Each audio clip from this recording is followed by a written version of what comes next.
Hey guys, welcome to another G2G video. So today we're going to go over the difference between floor press and bench press, why you should be doing floor press before you go into a bench press, and what benefits it'll have for your training. So first, let's go over a bit of a demo on the floor press. Basically what you want to do is get yourself into position so that when you lie on the floor, your eyes are just above the line of the bar.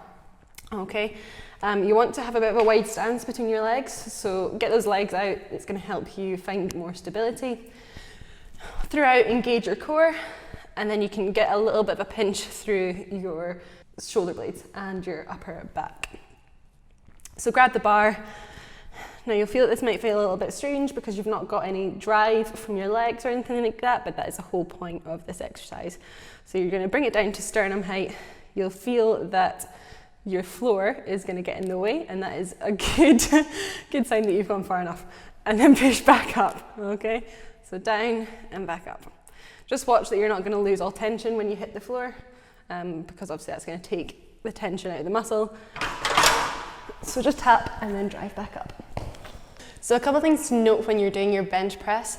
Before you go, you want to get a good retraction through your shoulder blades and give you more of a stable position, okay? So when you're setting up, you want to grab the bar slightly wider than shoulder width apart, create that platform, so retract the shoulder blades, feel that solid and lift the bar off.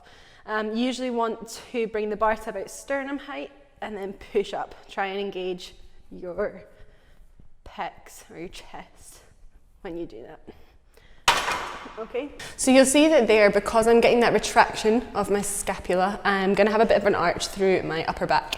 Now the important thing to do is not to arch through your lower back. Try and keep your core engaged as well, but do allow a little bit of a pull backwards, and that'll help you drive a little bit more through your bench. Okay, so you can see that there's a little bit of a difference between those two exercises, and you might be asking, why would I go to a floor press rather than carrying on doing a bench press when that's what you might have been doing for years since you started your process of being in a gym.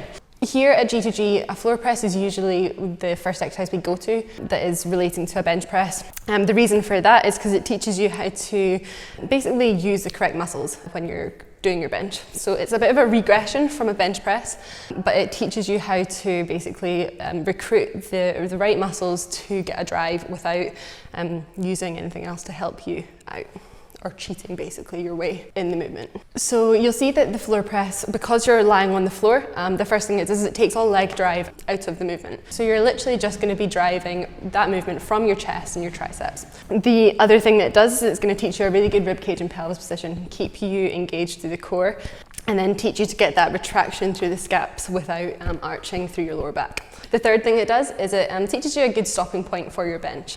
So because the floor is there, when your arms get in line with your body, it gives you that feedback to tell you that's the end point of your movement. So what you might find is with a lot of people, when they're doing their bench, they usually either go too far so that it pulls the elbow right down, which can put your shoulder in a bit of an internally rotated position and cause some shoulder issues. So yeah, it gives you a bit of feedback, tells you how to get used to feeling where to stop when you move on to your bench press.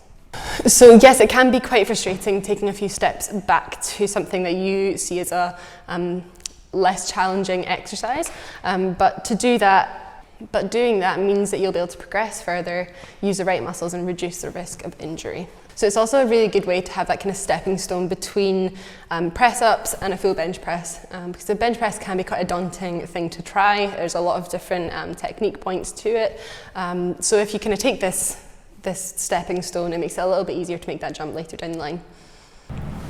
Okay guys, thank you so much. I hope you enjoyed that video. Please remember to give us a wee like, share and subscribe on any of our social medias, and follow along for more videos like this one. Thanks.